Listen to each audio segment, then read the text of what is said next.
L'Hôpital-de-la-Duc a deux de ces chantiers qui servent à la résilience, à se protéger des impacts inévitables de la catastrophe climatique qui est en cours. L'un de ces deux chantiers-là concerne un système de santé public fort, décentralisé, dans toutes les régions, pour permettre la résilience face aux chocs climatiques. Malheureusement, dans les dernières décennies, certaines forces sont venues manger, détruire à petits morceaux ici et là ce système public-là, qui n'était peut-être pas parfait, mais qui faisait déjà l'envie de beaucoup de pays dans le monde. Ces forces-là ont utilisé comme subterfuge qu'il fallait faire des réformes, alors que ce qu'ils ont proposé, ce n'était pas des réformes qui viennent améliorer les choses, mais des contre-réformes qui viennent détruire le système. Nous nous retrouvons aujourd'hui avec une pandémie qui fait apparaître tous les problèmes accumulés de toutes ces contre-réformes au travers des années.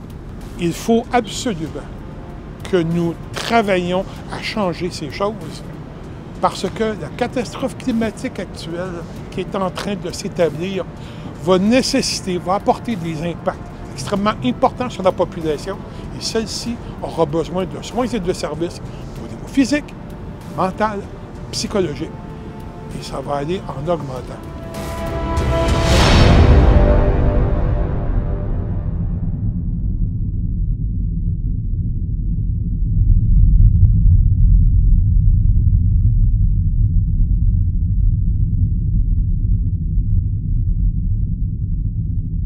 Cette centralisation-là du réseau, passer de plusieurs centaines d'établissements à 35, à peu près 34-35, puis d'immenses vaisseaux amirals chacun. Il n'y a rien là-dedans qui va faciliter une gestion facile du terrain, parce que les têtes dirigeantes, ceux qui décident, sont très loin du terrain.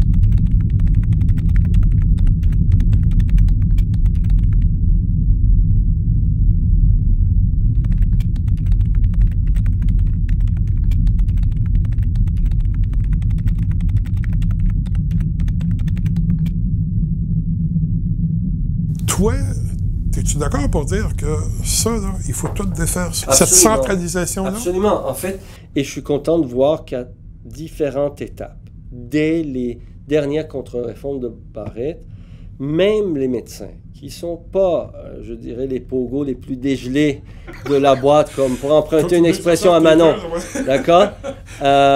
C'est-à-dire que habituellement, les médecins constituent une corporation, un secteur de notre société relativement tranquille, pour ne pas dire conventionnel, et conservateur comme groupe social. Mais dès le départ, il y a eu d'importantes mobilisations spontanées à différentes étapes.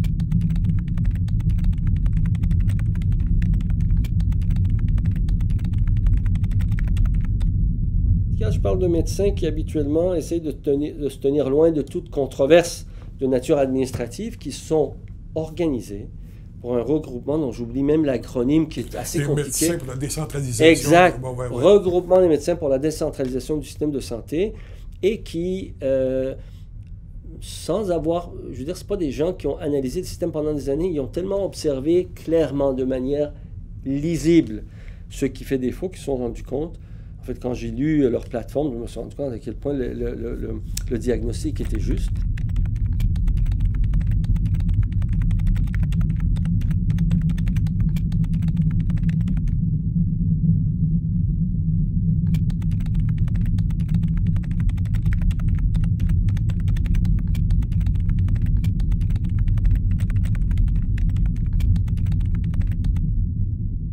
Bien de ces mots-là tiennent à la centralisation excessive qui a été rendue nécessaire par la vision managériale imposée par le dogme néolibéral, qu'il faut absolument structurer le réseau d'un service public exactement comme une entreprise, comme Nortel l'a fait.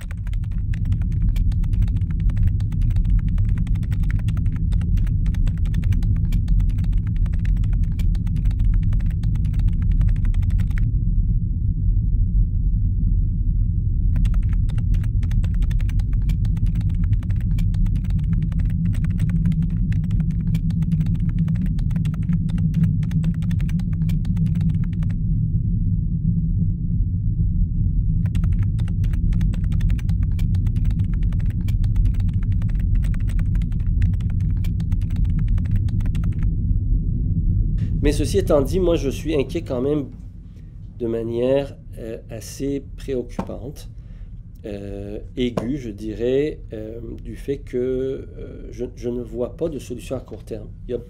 Avant que ça aille bien, ça va mal aller pendant un certain temps, parce qu'on va en perdre, parce que ça va se déclinquer, parce que beaucoup de chirurgie, beaucoup de traitements nécessaires pour bien des gens qui ont été retardés à cause de la pandémie, ne pourront pas être repris à brève échéance, compte tenu des difficultés qu'on a avec le réseau.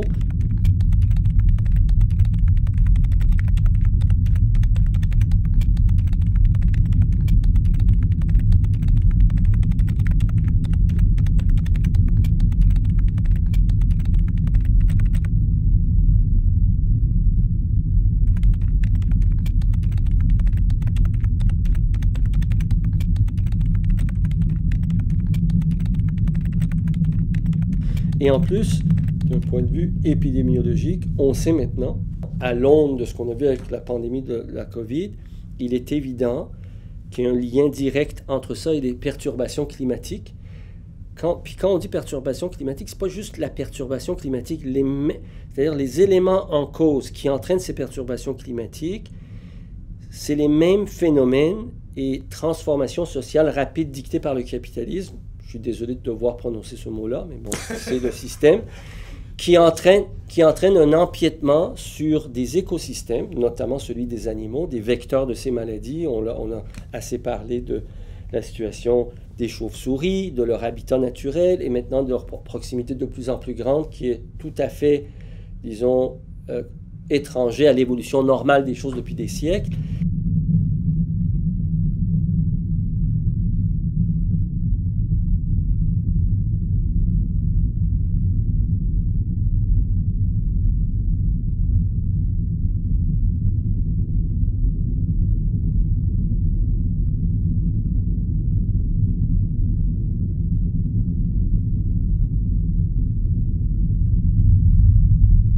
Fait en sorte qu'on est exposé constamment, soit parce qu'on fait de l'élevage intensif, par exemple la volaille, qui nous met à risque constamment à partir des pays à forte densité de population, puis ça se comprend, il y a des milliards de gens à nourrir en Asie.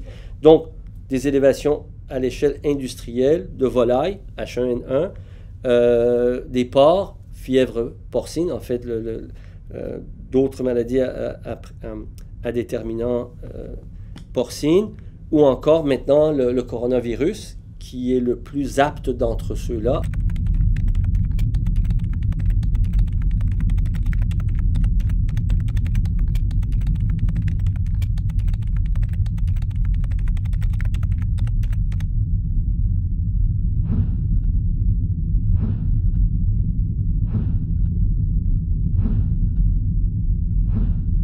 Sur 20 ans, là, on est à la 3e crise due à un coronavirus qui a muté. Et tous les éléments qui ont entraîné ça sont encore en cause.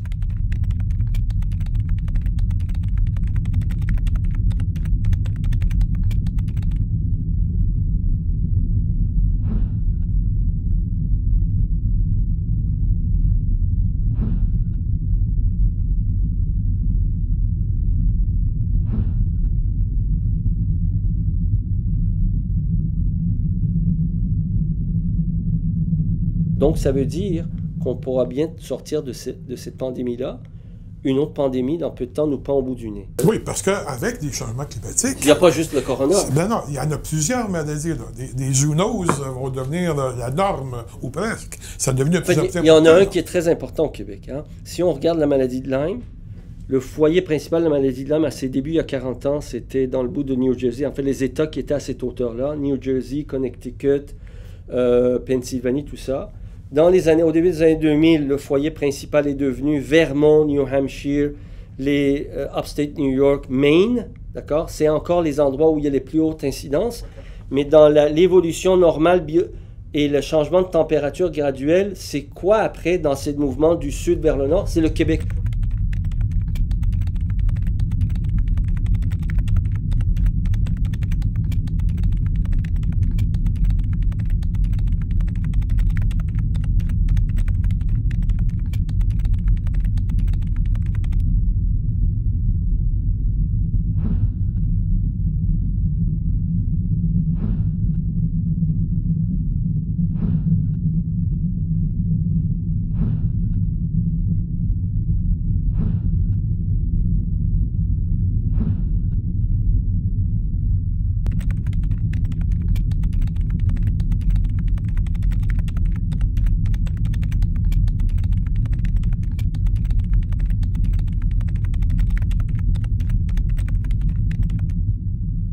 Le Québec est sur la zone de progression des vecteurs zoonotiques qui transmettent la maladie de Lyme, dont la tique et leur réservoir, qui sont les petits animaux, les rongeurs, qui viennent petit à petit vers le nord.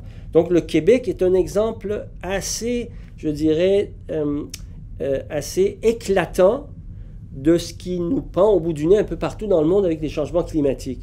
Il y a celle-là, on a déjà eu des problèmes avec le virus du Nil occidental. Puis on ne sait pas, bientôt ça peut être, je ne sais pas, d'autres virus et pathogènes. On parle aussi de la dengue.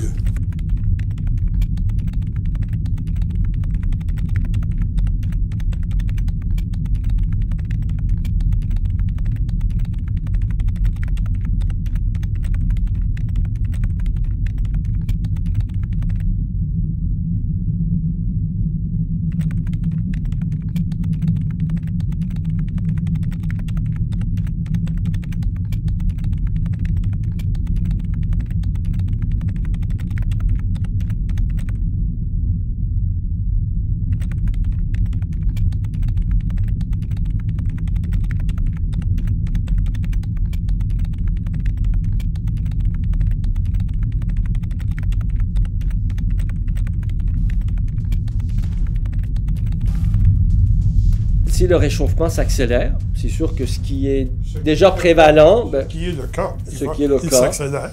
Ben, c'est ça. J'ose pas y penser. Je vois là un tableau qui me fait peur à moi-même, c'est sûr.